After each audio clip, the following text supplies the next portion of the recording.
Your little real estate game ends here. Those words burned themselves into my mind and refused to fade. The voice belonged to my brother-in-law, Chris Irving, who was sitting in the plaintiff's seat with a triumphant look on his face. He had whispered that poison into my ear just minutes ago. Right before the hearing began, he entered the courtroom with his family in tow and passed by me for just a fleeting instant. Before I could even respond, the bailiff announced the opening of the court and Judge Brown entered. It was an insult delivered with perfectly calculated timing. Beside Chris, my biological sister Nicole wore a satisfied smile. In the gallery, our parents nodded stiffly, as if asserting what they believed to be their daughter's rightful claim. The trial was unfolding in their favor, exactly as they had intended. His lawyer was presenting a carefully fabricated story of lies. Miss Tracy Manning has long exhibited extreme emotional fluctuations. She alternates between periods of rational clarity and periods of impulsive instability. The lawyer continued in a voice heavy with feigned sympathy. This contract was signed during one of her rational phases. At the time, she stated, "This is a vacation home for the whole family," and signed of her own free will. However, recently she has entered another unstable phase and is now attempting to renege on this legitimate promise in order to monopolize a valuable asset. It was flawless logical armor. Because I was unstable, I needed a guardian. But because the contract was signed when I was rational, it was valid. They dismissed the blood, sweat, and tears of my 8 years of work as nothing more than the impulsive purchase of a fickle woman. Worse, they were trying to redefine even my sanity in whatever way suited them. Chris looked at me, the corner of his lips twisting into a smirk. His eyes said it clearly. We are the ones who write the story of your life. This is what they called everything I had built, Tracy's little real estate game. I simply sat there in silence, watching their farce unfold. Judge Brown lowered her gaze to the contract that had been submitted. Her eyes stopped dead on the section listing the property details. A brief silence fell. Then the judge slowly raised her head and looked straight at me. "Miss Manning, this is one of the 12 properties in your real estate portfolio, correct? How very interesting. I would very much like to review the rest of your holdings as well." The air in the courtroom froze. Chris's smile stiffened. I quietly watched as the color drained from Nicole and from our parents as well. A heavy silence descended over the courtroom. Moments ago, their lawyer had been overflowing with confidence. Now, it felt like a lie from another world. Chris's ugly grin remained plastered to his face, frozen in place. Nicole stared back and forth between the judge and me, disbelief written all over her face, and then at our parents. They could only gape, mouths hanging open, unable to comprehend the reality before them. They had truly believed in the image they themselves had created, the illusion of a pitiful, incompetent Tracy. They believed I was recklessly burning through money, standing on the brink of ruin, exactly as that illusion dictated. That was why it never even crossed their minds that the words 12 property real estate portfolio would come from a judge's mouth. A memory from 8 years ago stabbed into my mind like a knife. In my parents' living room, filled with expensive furniture, my father's voice rang out. "We've decided to stop paying your college tuition after this term. Nicole's wedding is expensive, and honestly, investing in you any further would be a waste." My mother followed without hesitation. "That's right, Tracy. You have no talent. You should find someone suitable as soon as possible and settle down." At that moment, I understood. In this household, I was the first to be discarded. My dreams and efforts held no value compared to my sister's wedding decorations or my parents' social image. At the bottom of that cold despair, I made a quiet vow. I would rely on no one. I would let no one decide my worth. Absolute financial power would be my armor and my sword. That was when my little real estate game began. But it was never a game. It was a lonely, brutal fight. Studying economics and law on my own, living in libraries, juggling multiple part-time jobs, forcing my way forward like carving a path through the wilderness. While they mocked me, I bought my first small apartment and saved for the down payment on the next. My battle continued quietly, unnoticed by anyone, but steadily and without fail. I pulled my consciousness back from those memories to the present courtroom. Beside me, my lawyer, Mr. Johnson, gave me a small, composed nod. It was time to strike back. Mr. Johnson rose slowly to his feet. Unlike my flustered family, his movements were calm, filled with unshakable confidence. From a massive briefcase, he produced a thick stack of meticulously organized files. That alone made the single forged contract they had submitted look utterly insignificant. Judge Brown, I would like to explain the asset portfolio of my client, Miss Tracy Manning. Mr. Johnson's voice rang out clearly, reaching every corner of the courtroom. First, the initial property that was purchased 8 years ago, a studio apartment in the Old Town district. The down payment was saved entirely by Miss Manning through working multiple jobs simultaneously. I glanced toward my father in the gallery. Confusion and panic were written all over his face. His words from 8 years ago echoed sharply in my ears the day I first told him my plan. Real estate. Tracy, that's not work for a woman like you. It's a dirty man's world. You'll be taken advantage of and chewed up in no time. Drop it. My father had dismissed my resolve as nothing more than a foolish, rebellious phase. Johnson continued, his tone steady and matter-of-fact. The second property was acquired 14 months later, a small office building in the downtown commercial district. It was purchased using rental income from the first property, combined with further savings accumulated by Miss Manning herself. The third property. With each property Johnson listed, the color drained from Chris and Nicole's faces. Inside their heads, they were surely calculating in desperation just how much wealth Tracy, the woman they had sneered at as a pathetic single woman, had quietly built. And when their entire plan was beginning to collapse at its foundation, the judge leaned forward, listening intently. This was no longer a simple family dispute. The existence of a vast asset empire was about to be revealed publicly in the courtroom for the first time. And the fourth property? Johnson paused briefly and turned the page. I could almost feel that split second of silence tightening around their hearts. He continued on to the fifth, then the sixth property, reading through the list of assets I had acquired. Each one was, to me, a record of battles carved out with blood and sweat. When the address of the sixth apartment building was read aloud, I instinctively closed my eyes. That property.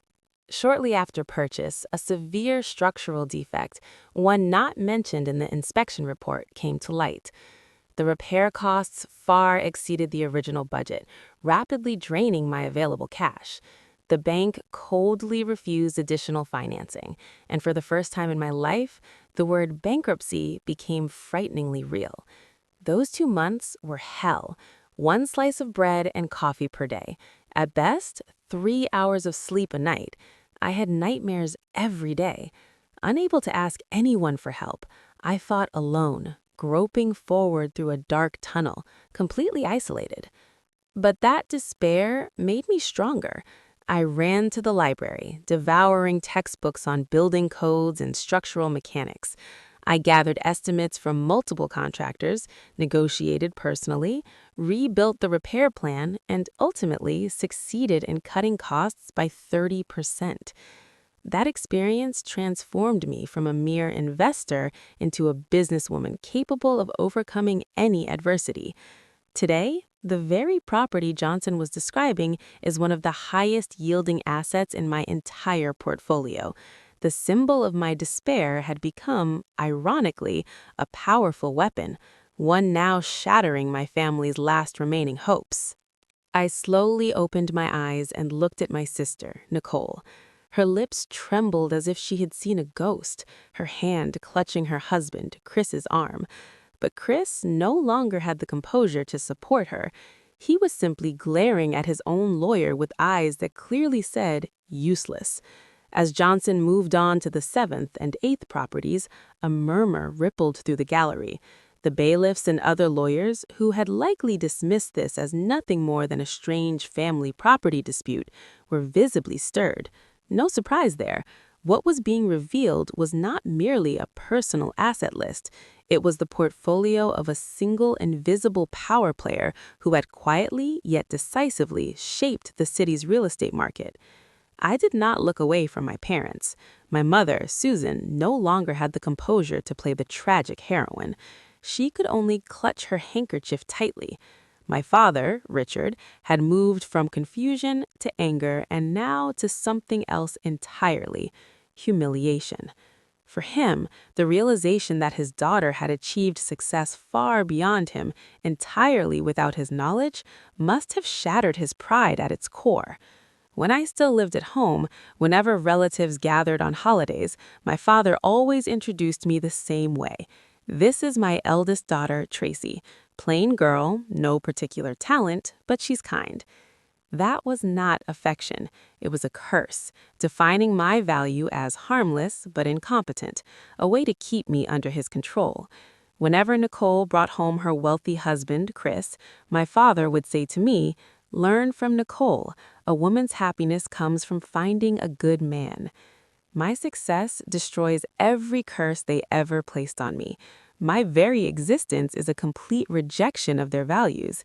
That is why, in their world, I had to be poor and unhappy so their small, fragile universe could remain intact. The sound of Johnson turning a page echoed through the quiet courtroom. Ninth property. His voice sounded like the opening gong of my revenge against the past. And the 10th property, downtown district, 15 Riverside Avenue, commercial building, commonly known as the Phoenix Lofts. The moment Johnson spoke that name, the atmosphere in the courtroom shifted once again. This was not the same restless murmuring before. It was a silent shock laced with awe. I saw several journalists in the gallery hurriedly begin taking notes. The Phoenix Lofts. That name is known to anyone involved in business in this city. Once dismissed as a derelict brick building so dangerous it was called a breeding ground for crime, it was an eyesore even the city itself had given up on. Then, several years ago, an anonymous investor purchased that ugly structure and brought it spectacularly back to life, a miracle redevelopment project. Today, it stands as a landmark of the area, housing some of the city's most fashionable restaurants, art galleries, and high-tech company offices. That project was the greatest gamble of my life. I poured nearly 80% of my entire net worth into it and endured countless sleepless nights. But I will never forget the emotion of the night the first tenants came on in the completed building. That was the moment my solitary battle was recognized publicly for the first time. Newspapers and magazines praised, anonymously of course, the brilliance of the genius investor T. Manning. That success gave me unshakable confidence and wings to aim even higher. I looked at Chris. His face had gone beyond pale. It was ashen. The impossible-to-book French restaurant he bragged about using for dates sat on the top floor of the Phoenix Lofts. Nicole must have realized it too. Her favorite boutique was on the building's ground floor. The dazzling world they had enjoyed merely as consumers, the very pinnacle of it, was owned by Tracy, the woman they had looked down on and tried to destroy. That cruel truth was blasting straight through their minds. Judge Brown narrowed her eyes behind her glasses. The Phoenix Lofts. I see. That single murmur made it clear. Every scattered dot had just connected. Judge Brown raised a hand to stop Johnson. She had clearly decided there was no need to read any further down the list. She turned a severe gaze toward Chris, Nicole, and their lawyer. "Counsel, moments ago you claimed that Miss Tracy Manning, your client's sister-in-law, lacks judgment and engages in reckless spending. However, the facts revealed here tell a very different story.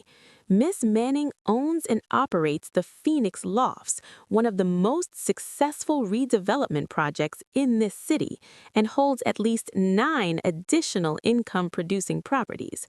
How do you intend to explain the fatal discrepancy between your claim and these facts?" The judge's voice was calm, but it cut like steel. Chris's lawyer broke into a cold sweat, stammering uselessly as he tried to form an excuse, but no words would come together. Then Johnson delivered the decisive blow. "Your Honor, there is one more important property." He produced the final file, the 12th property.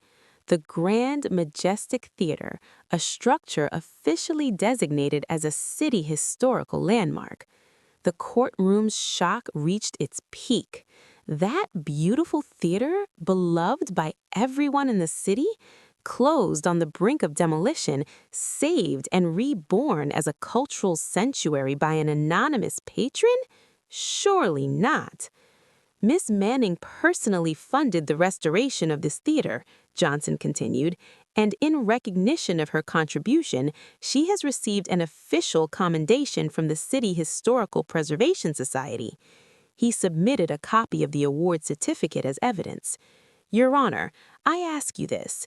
Is it conceivable that someone prone to emotional instability and impulsive waste could carry out a project requiring such long-term vision, meticulous planning, and above all, deep love for the community's cultural heritage?"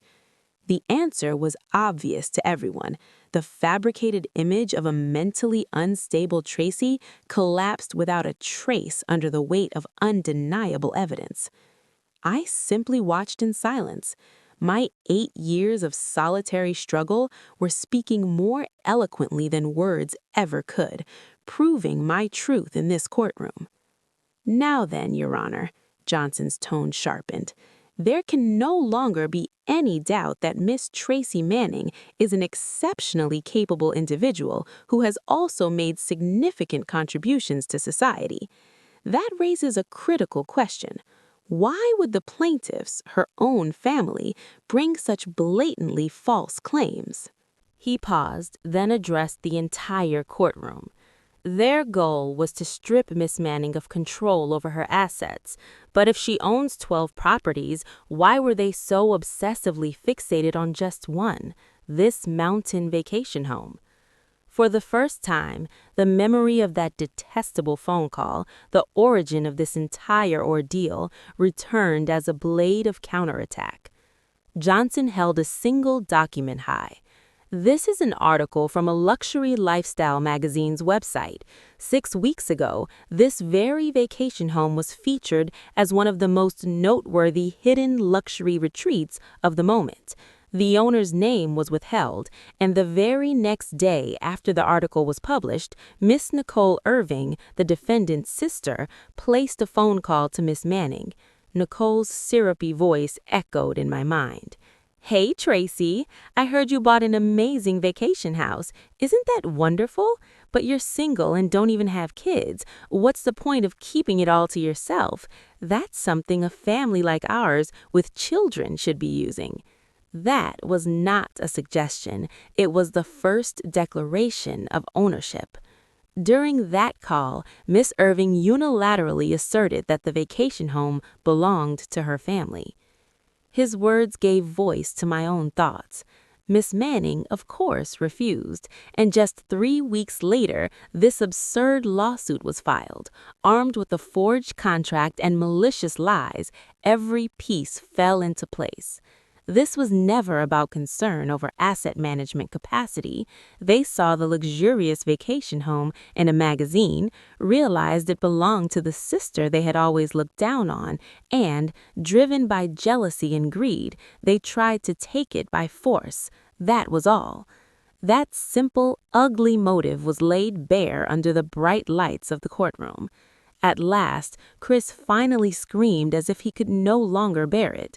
"Lie! It's all a lie! There's a contract! She, Tracy, signed it!" His disgraceful scream echoed through the once quiet courtroom, but no one believed him anymore. Judge Brown silenced him with an icy glare. "Mr. Irving, regarding the contract you submitted." She slowly picked up the document. "There are several very interesting points." Right on cue, Johnson spoke up. Your Honor, we commissioned a professional handwriting analysis of that contract as well as a materials analysis of the paper and ink used in its creation. We submit the expert reports as evidence. Johnson handed another thick file to the bailiff. According to the findings, first, the signature is a crude forgery that does not match Miss Tracy Manning's handwriting with a probability of 98.7%. Nicole let out a short, sharp gasp. Chris glared at her, his face twisted with rage. It was obvious who had forged the signature. Johnson continued mercilessly. More importantly, the paper and ink analysis shows that the ink used in this contract is a newly released product that went on the market just 3 months ago. The date written on the contract, however, is 1 year ago. Now then, how should we interpret that? Do the plaintiffs happen to own a time machine? A ripple of suppressed laughter spread through the gallery. This was no longer even a farce. It was simply the pathetic unraveling of a foolish criminal scheme. The forgery had now been proven scientifically and decisively. The lawyer representing Chris and Nicole covered his face in despair. He likely had been deceived by his own clients. In that moment, his professional career took a devastating blow. I watched silently as everything around them collapsed. This was the inevitable consequence for those who try to steal what belongs to others by force. Chris and Nicole were deathly pale, unable to utter a single word. In the gallery, our parents trembled as they were forced to confront the reality that their son-in-law and daughter were criminals who had committed blatant fraud in a court of law. The social standing and pride they had tried so desperately to protect shattered into pieces in that very moment. Judge Brown slowly reviewed the forensic reports, then placed the documents on her desk and turned toward me. Her expression softened, still firm but now layered with something human, something complex. Miss Manning, first I wish to apologize for forcing you to waste your valuable time on such a baseless claim. It was an extraordinary statement, a judge apologizing to one party in a case. And she continued, if you are willing, I would like to hear directly from you what you have thought and what you have accomplished over these past 8 years, and why your family knew nothing of this remarkable success. All the evidence is in. The legal victory is already assured. This was the final stage the judge had given me, not as a mere victim, but as the protagonist of the story, allowed to speak the truth in my own words. I rose slowly to my feet. Beside me, Mr. Johnson gave a firm, encouraging nod. I took a deep breath. Then, one by one, I looked at the faces of the family who had betrayed me, belittled me, and tried to take everything from me. It was time to bring this farce to an end with my own words. I first acknowledged Judge Brown politely. Thank you for your consideration, Your Honor. Then I turned toward the witness stand and began speaking to my family and to everyone in the courtroom. My voice did not shake. 8 years of solitary struggle had given me unshakable strength. The reason I never told my family anything is simple, because they did not want me to succeed. I saw my father and mother flinch. 8 years ago, I told my father I wanted to start investing in real estate. He said, "You have no talent. You'll be taken advantage of and fail." My mother said, "A woman's happiness comes from finding a good man."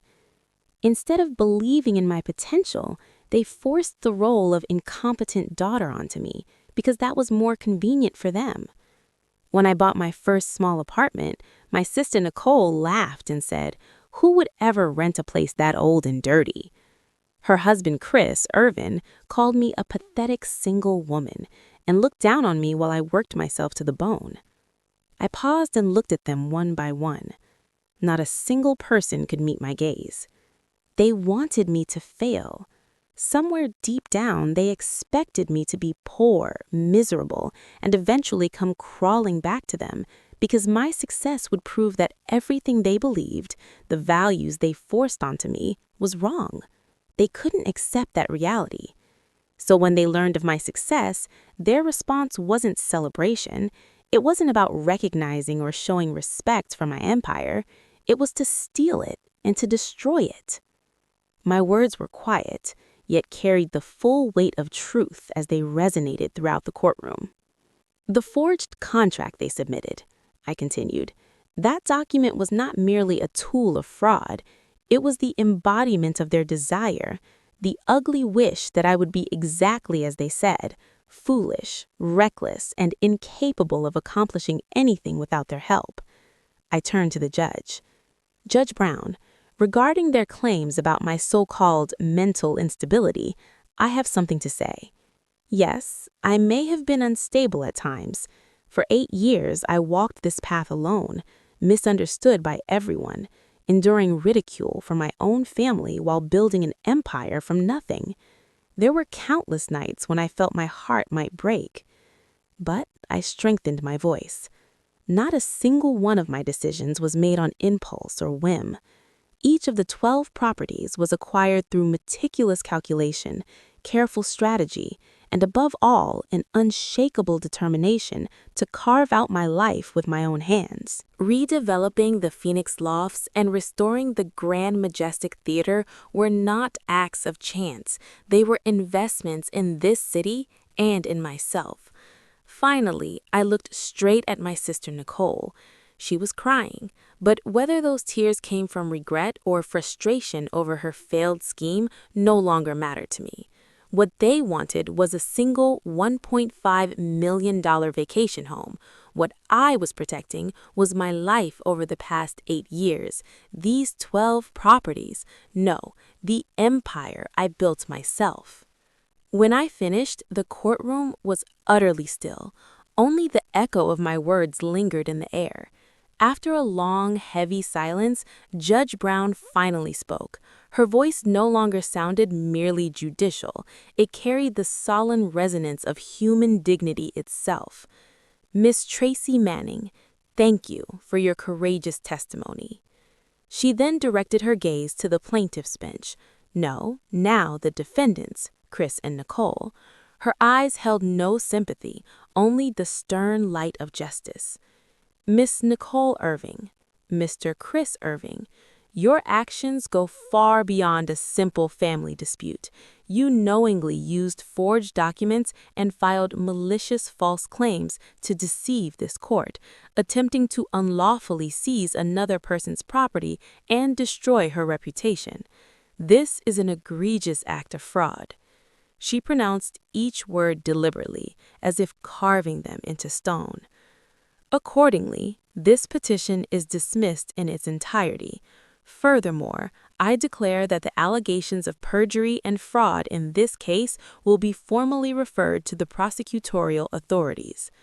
A sharp clatter rang out. At the spot where Chris had been standing, his lawyer's briefcase fell to the floor. Chris himself barely managed to keep from collapsing. Nicole let out a broken sob. Then Judge Brown's piercing gaze swept to my parents in the gallery. Mr. Richard Manning, Miss Susan Manning, you did not take the stand, yet throughout this charade you nodded in approval and even applauded, thereby clearly endorsing the plaintiff's fraudulent actions. Such behavior is an insult to this court and amounts to admitting complicity in this malicious scheme. Your responsibility will also be pursued by Miss Manning's counsel in civil court. My parents froze as if struck by lightning. The excuse that they had merely been sitting there no longer held. Their ruin had been sealed. Following my testimony, Judge Brown's rulings marked the beginning of the end for them all. First, Chris, the ringleader. He was sentenced to prison for perjury and fraud and was immediately taken into custody. The man who laughed arrogantly in court was dragged away by the bailiff, unable even to resist. His pitiful retreat was a spectacle in itself. His career, pride, and affluent lifestyle all ended in that courtroom.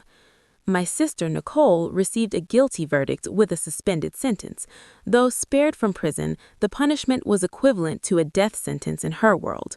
Her social circle, which she valued more than life itself, effectively exiled her. Friends turned their backs, party invitations stopped. Her husband in prison, her proud mansion confiscated, and the role she had desperately played, wealthy, happy wife, was forcibly stripped from her in the most humiliating way. As for my parents, they lost their civil suit brought by Mr. Johnson, forced to pay substantial damages for complicity in perjury. But that was not all. Every past slight, every derogatory remark they had hurled at me were made public, and local media branded them as toxic parents who envied their daughter's success and sought to destroy her. Their social standing they clung to so desperately crumbled. Their long-standing high-end furniture business saw customers disappear, and they quietly descended into ruin. Haunted by regret and internal strife, they would spend their remaining days hurling blame at each other, a prison of their own making. I obtained permanent restraining orders against all of them, and my 12 properties were placed under ironclad trust management. From now on, they have no legal way to interfere in my life. They merely reaped the consequences of the greed and envy they sowed themselves. There is no place for them in my world anymore. My future begins now, from the 12 fortresses I have fought to protect.